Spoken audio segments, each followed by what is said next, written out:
Hey guys, this is Substitute Topher. Today I am in Nashville, Tennessee, driving the brand new, fully redesigned 2024 Hyundai Santa Fe. This is powered by a 2.5-liter turbocharged 4-cylinder engine. It makes 277 horsepower and 311 pound-feet of torque. In this Calligraphy top trim model, power is sent to all four wheels via an 8-speed wet dual-clutch automatic transmission. I've spent all day driving this Santa Fe Calligraphy. Today we're going to walk you around it, show you it inside and out, and then we'll take it out on the road and show you what it's like to drive.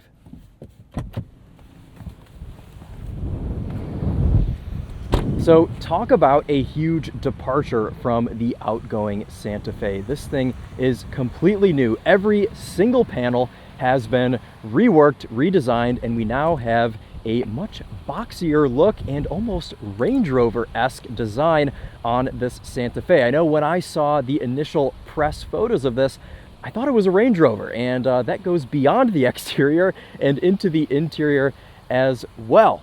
And I've also been trying to call this a Palisade all day because they have made it quite a bit larger.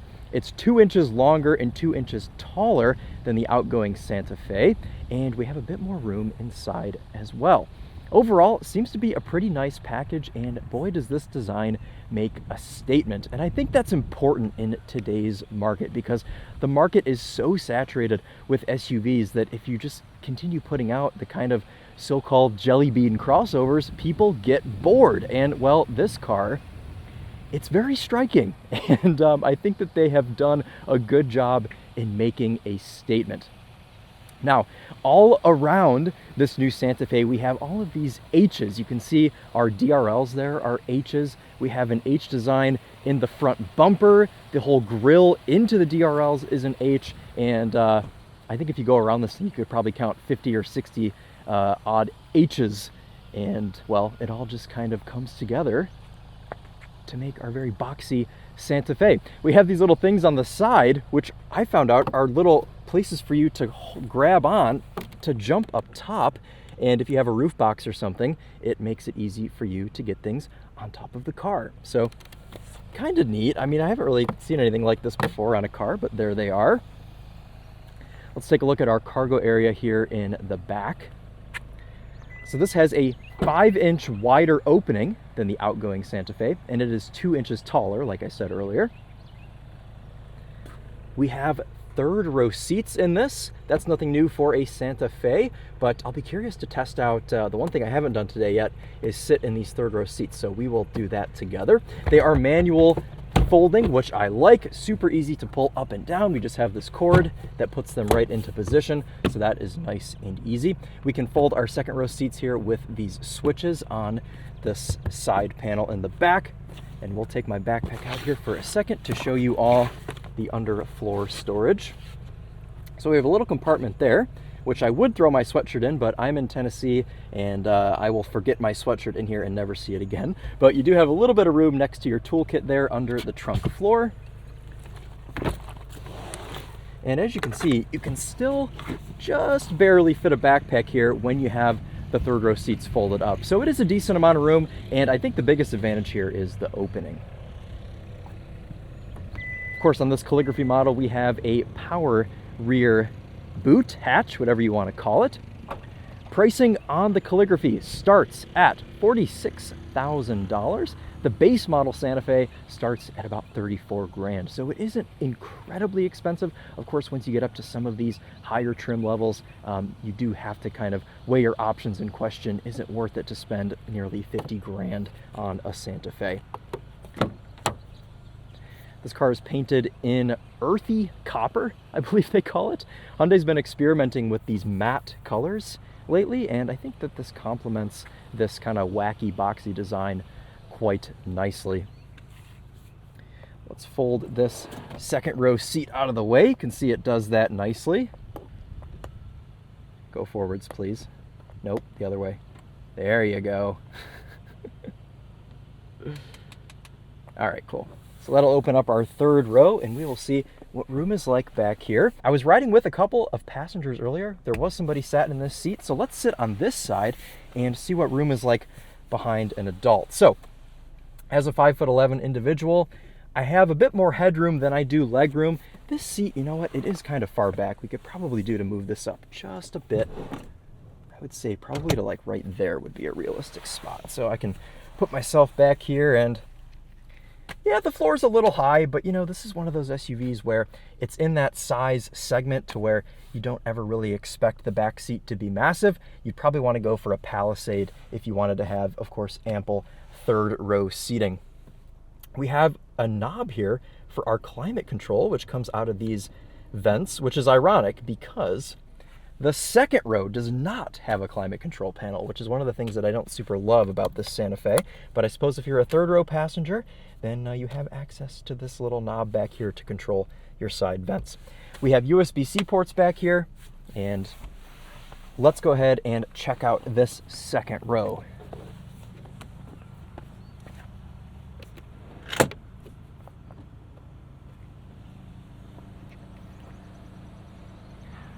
I will say, I think the white interior complements this nicely. Oh, look at me trying to power this back. There we go. So you guys can see here now, no climate control panel in the second row, and that is because of the intricate way that this center console is put together.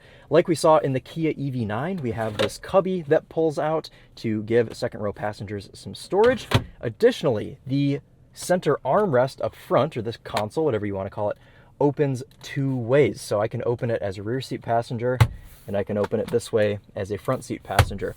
So the combination of that and this, I think, probably explains why we don't have vents or a climate control panel here in the second row, but they just as easily could have put it up here on the roof, or I feel like they probably could have put it here. If I'm paying nearly 50 grand for an SUV, you've got to have a climate control panel in the back. So that's one thing I would certainly change. We have second row heated seats in this Calligraphy model. We have sunshades for if you are transporting babies in the back. We've got some map lights, and we have a second row moonroof as well, which you can control from up front. The front shade is manual, which I don't mind. Legroom and headroom in the second row is nice. Sat behind myself here at 5'11", and of course you can move this even further back if you would like, if you don't have any third row passengers. And it's ample room. You've got armrests, pretty much everything you need back here.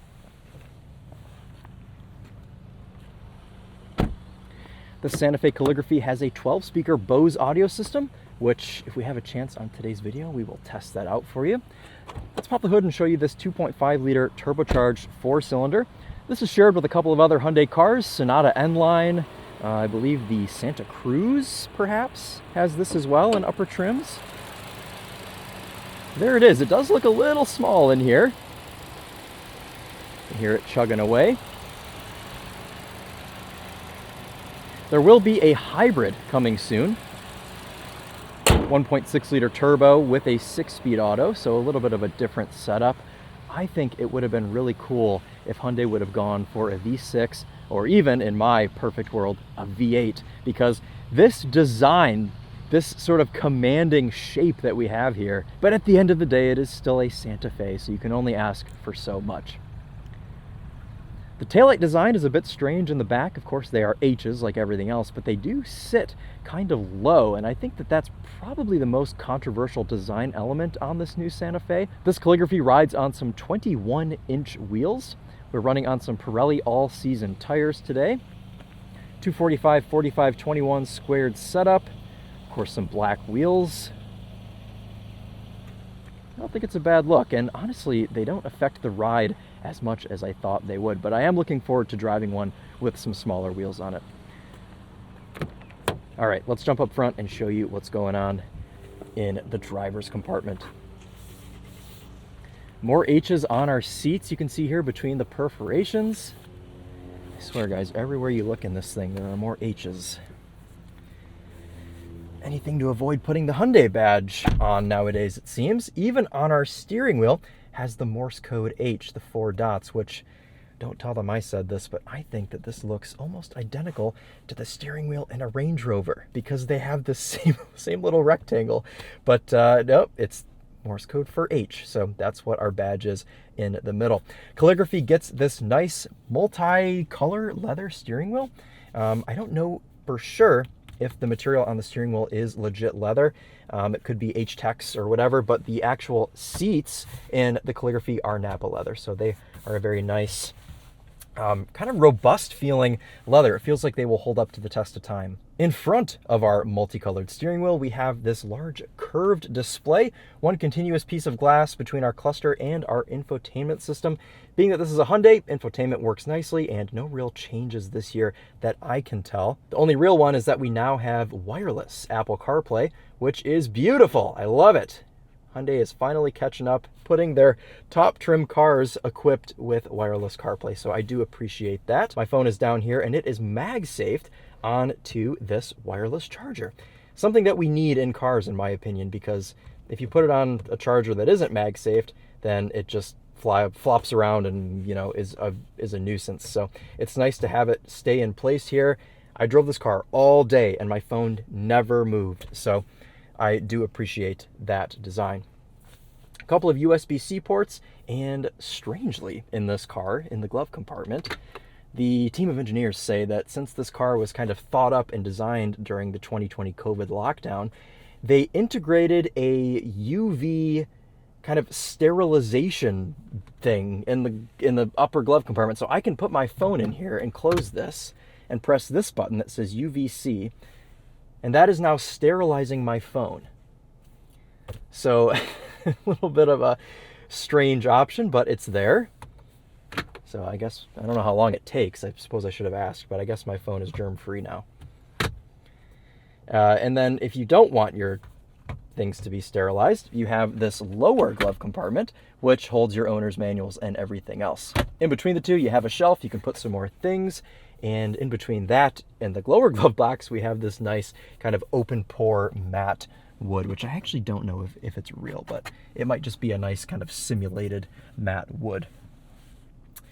We have a column shifter here on this new Santa Fe, and we also have a mostly physical climate control panel. The best part about this is that we have one-touch buttons for our heated and cooled seats. We don't have to go into a menu to get to your heated and cooled seats. We have physical knobs. We have a switch here for our drive modes, for our four-wheel drive lock, hill descent control, parking cameras. We have front and rear cameras on this thing, 360 camera. So it's very well equipped is what I'm trying to say.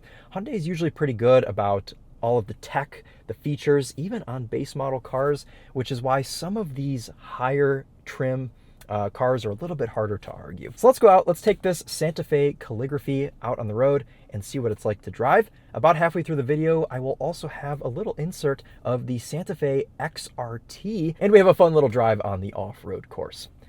Let's turn on our camera rear view mirror.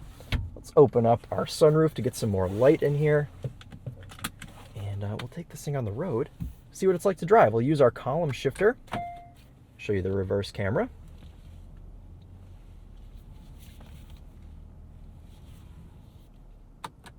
Put ourselves into drive. And shoot, let's test the turning circle right off the bat here.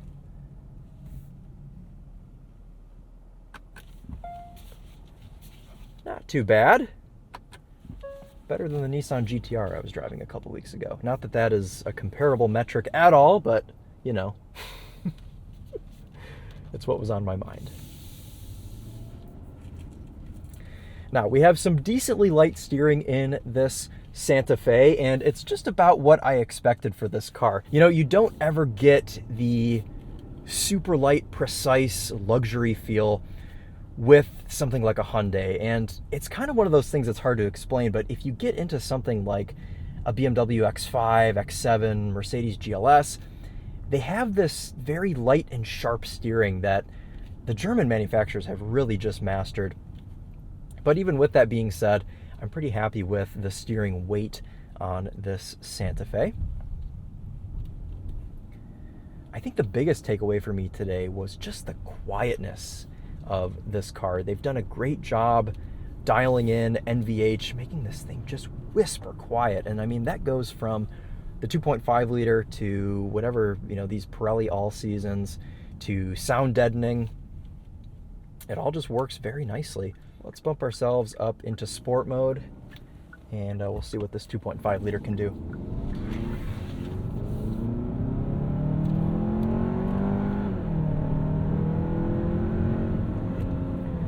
there's 60. 311 pound-feet of torque. It does a pretty nice job. Yeah, and you've got pretty good torque there when you're hovering around 2,000-3,000 RPM.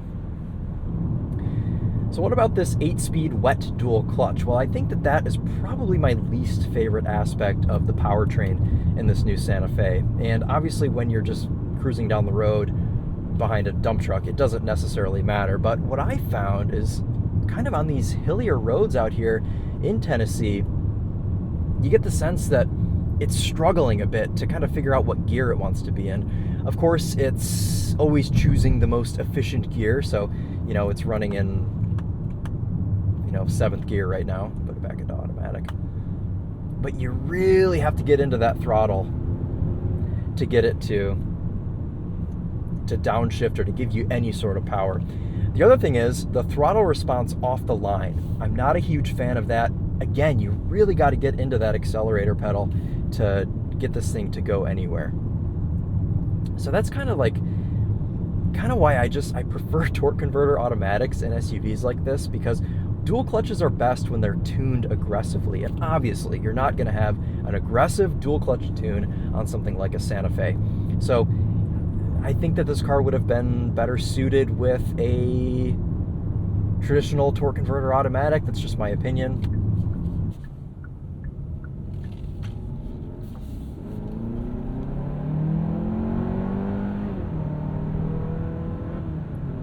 I will say, gear changes at higher speeds, at high RPMs, they're smooth. And honestly, at any RPMs, my issue isn't with gear changing at all. It's kind of setting off and that throttle response. It just feels a little bit off to me.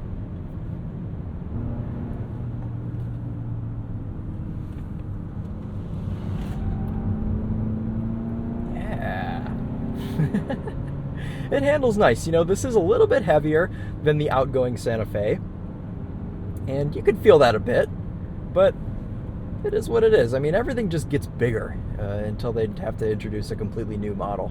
Towing capacity on this Santa Fe is 3,500 pounds, unless you opt for the XRT trim, which has some extra cooling. That ups it to 4,500 pounds. So you can still tow, a small camper or a Miata with a very light trailer, perhaps. But you guys can hear what I'm on about. It's kind of a windy day. We're going 60 miles an hour. And it's almost silent. So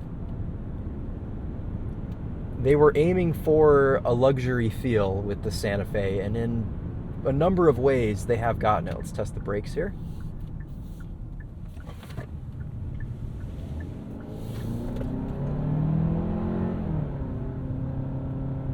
We'll actually stop. Why don't we actually come to a complete stop, and we'll do a 0 to 60 here. Not going to brake torque it because dual clutches don't like that, so we will just roll into it here in sport mode.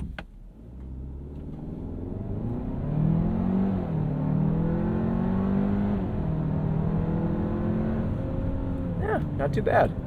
0 to 60, my butt dyno tells me just under 7 seconds, so we'll see how accurate that is when the actual testing comes out. We, of course, also have these paddle shifters. We can manually operate our 8-speed automatic.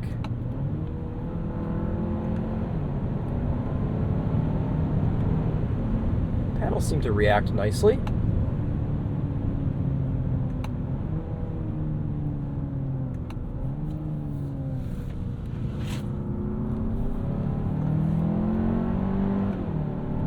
All right, so it does not hold gears. It'll change gears for you.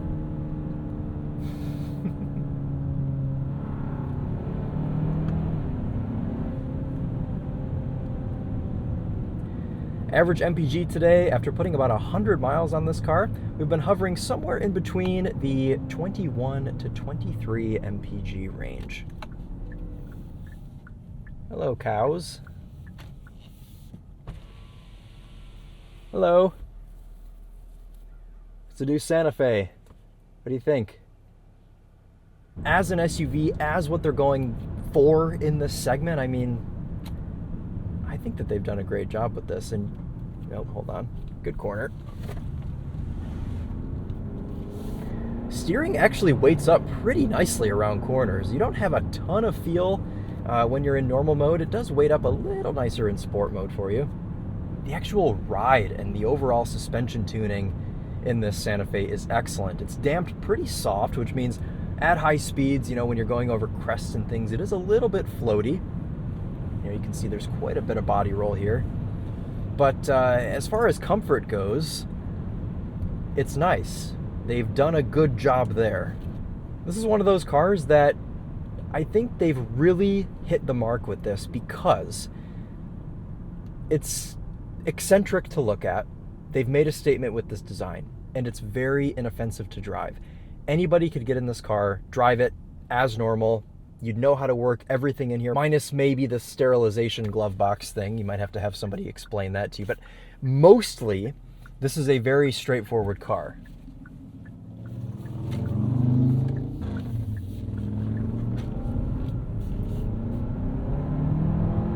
So that there was a bit of an example of what I don't like about this dual clutch in the throttle tuning. Semi-truck coming in hot, I give the car about 70% throttle, nothing happens, because it has to think, it has to move the clutches to be able to set you off properly, and I don't like having that sort of a delay when I'm pulling out and there's traffic coming. So I don't know, I think they could have a little bit more of an aggressive tune on this car. You have to have something that's going to catch somebody's eye now, because with the market being so SUV saturated, seeing a car like this alongside of a lot of the competition, and I mean, this is not including Range Rovers and, a lot of the Germans. This is including cars that this actually competes with. Hondas, Toyotas, Nissans, Fords, Chevys.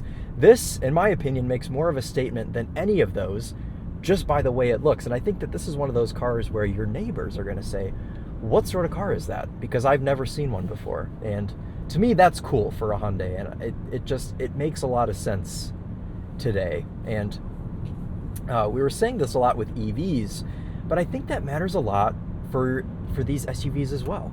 And spawning in now on the off-road course in the Santa Fe XRT. Before we hit this gravel track, let's jump out and show you some of the differences between this off-road oriented Santa Fe and the Calligraphy we were driving earlier. So for starters, we mentioned earlier the Calligraphy and every other trim besides this XRT has 7 inches of ground clearance. Well, that is up to 8.3 on the XRT thanks to a suspension lift and some larger all-terrain tires. This has a 245 section 60R18 all-terrain. So this thing sits up a little bit higher. We have increased cooling in this XRT as well. You can see we have a slightly different front bumper.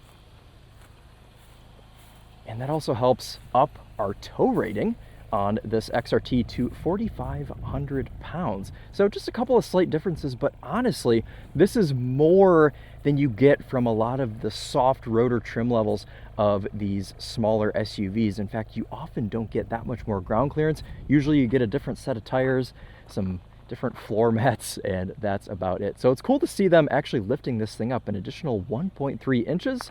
And let's go ahead and hit this gravel track and we'll see what this thing is all about. This isn't going to be a super hardcore off-road course, but I actually haven't driven it yet, so I don't really know what it's all about, but we shall see.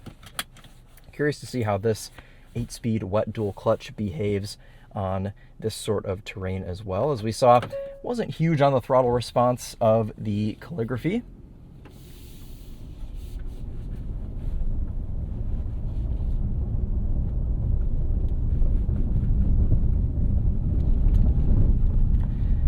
This seems to be just about all you would need for something like this. Set of tires, a little bit more ground clearance to get you over some obstacles.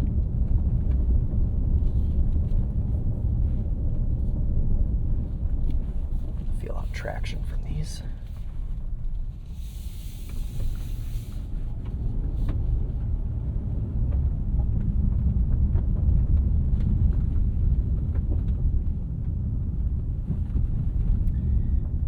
The ride is nice. They've got this damped to be pretty dang soft, and also going off of what we noticed with the Calligraphy, not a ton of intrusion. I mean, this is a quiet SUV.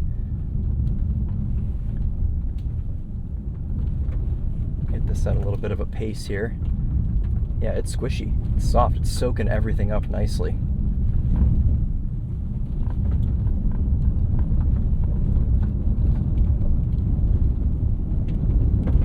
try out some of our different drive modes. Let's try sport mode.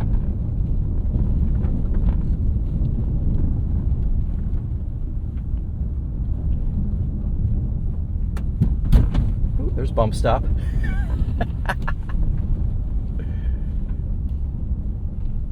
have a button to the left of the steering wheel that will disable our traction control.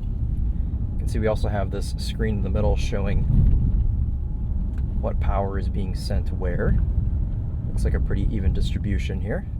All right, so we're gonna go ahead, stop, and put ourselves into four-wheel drive lock. We have this button right here below our climate control, and you can see we have this icon here that locks us into all-wheel drive. We also have a hill descent control in this, and we may end up using that on our way back down, but for now, let's see what we got here.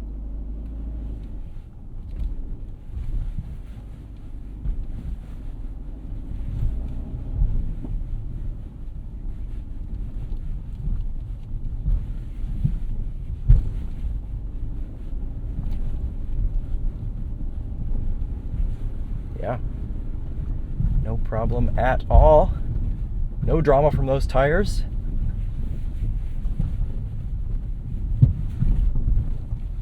Yeah, I'm taking this at a decent pace too, and it is not complaining. There's one thing that James May has taught me. It's to keep your thumbs on the outside of the steering wheel while you're off-roading, and I am putting that into action right now. Don't get a ton of feedback from this steering. You know, in a situation like this, I like the weight, but you can't really feel a lot of the road or anything, which in some ways is nice because, I mean, it soaks everything up. That gravel track back there at 30 miles an hour, you could barely feel a thing. On some more technical things, obviously you'd want to have a little bit more feel, but in a car like a Santa Fe, I mean, I don't really know how much more you could ask for, even on a trim level like the XRT. The size of this is nice as well, of course larger than the outgoing Santa Fe. But in a situation like this car doesn't feel massive. It feels pretty agile. And, you know, if I were to be out here in something like a Ford Raptor or even a big Range Rover, I might be a little bit clenched. This is a nice size. All right, here's the section where we're going to try out our hill descent control. Go ahead and hit that button, and that will automatically regulate the brakes here as we go down this quite steep hill. A little bit of an articulation here before we set off. You can see we have another one down there, but my foot is off the brake, as you can see. So we're gonna let the car do this for us. It's gonna run us at about 2 miles per hour.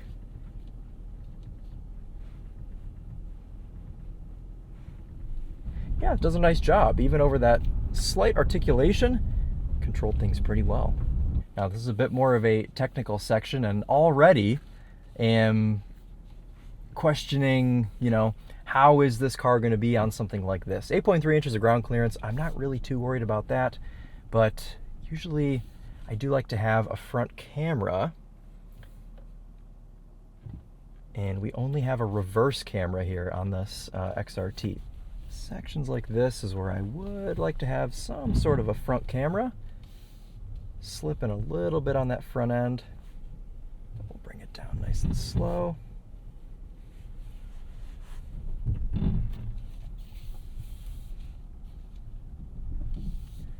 All right, well, we're going to see how this traction control handles this big hill.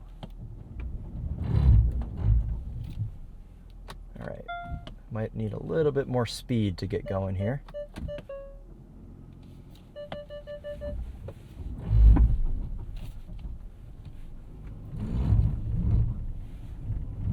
Okay, nice.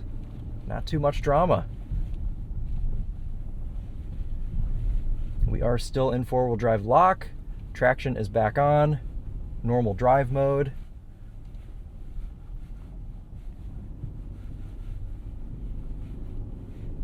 Yeah, no problem.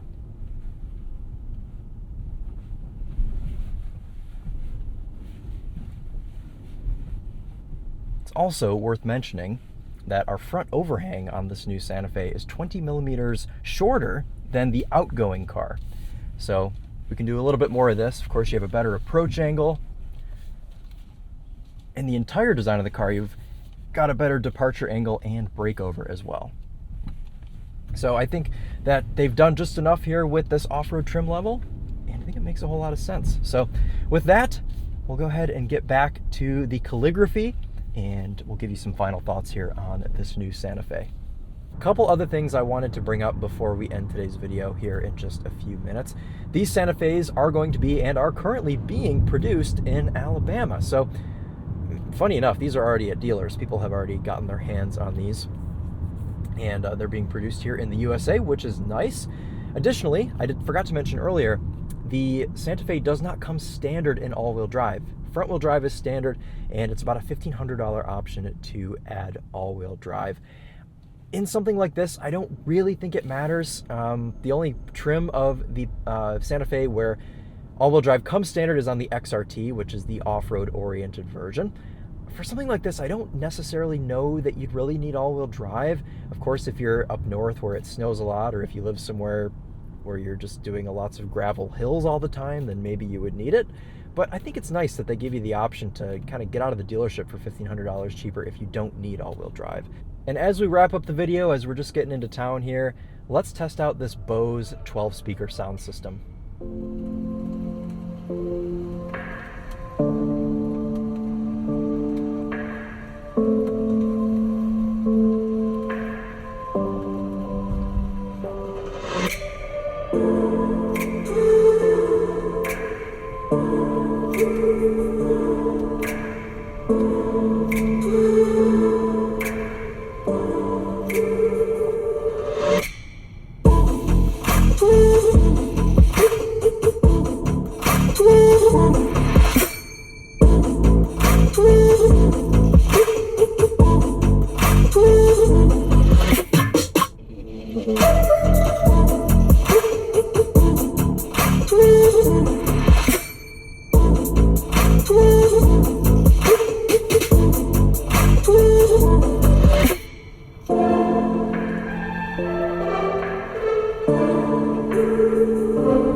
I gotta say, I never really expect much with Hyundai, Boses, or Harman Kardons, but this may be one of the best ones I've heard. A lot of the times they're lacking bass, they're kind of lacking that punch, which this one doesn't have, chest vibrating punches, but the bass is there. It has more of a presence than it usually does. So I've got to say, I'm impressed with the sound system in this thing. Do I think this car is worth $46,000? I could see the argument towards yes. What I think I would do is opt for an SEL. It goes SE, SEL, XRT, Limited, Calligraphy. So you have quite a few trim levels to choose from. I'd probably try and price this thing into, I don't know, somewhere around the high 30s, low 40s would, I think, make a lot more sense. So going for an SEL, going for a Limited, at the end of the day, it's a Hyundai Santa Fe. I mean, do you really want to be spending $50,000 on this? I don't know. I'm really excited to see what they're going to do going forward, because we've seen a couple of these very kind of polarizing designs. We saw it first with the Ioniq 5 and then the Ioniq 6. And there's no real design language here. I mean, everything kind of has its own style, which I like. Companies like, I don't know, BMW, where, all of the cars have kidney grills, per se. They all have something that categorizes them in the lineup. Hyundai doesn't really do that. I mean, every car kind of has its own little unique touch, which is cool. So we'll give them that. All right, guys. Well, that's just about going to wrap it up for us today. We'll park this thing up. We'll get out, and we'll give you one last look at this new Santa Fe. Comment below what you think. Are you a fan of the styling on this new Santa Fe, or do you prefer the outgoing, kind of more generic-looking car? Personally, I'm a big fan of this design that makes a statement, and, well, there's a Palisade right next to us to wrap it up for... I've been trying to call this thing a Palisade all day. So a little bit of a size comparison for you there.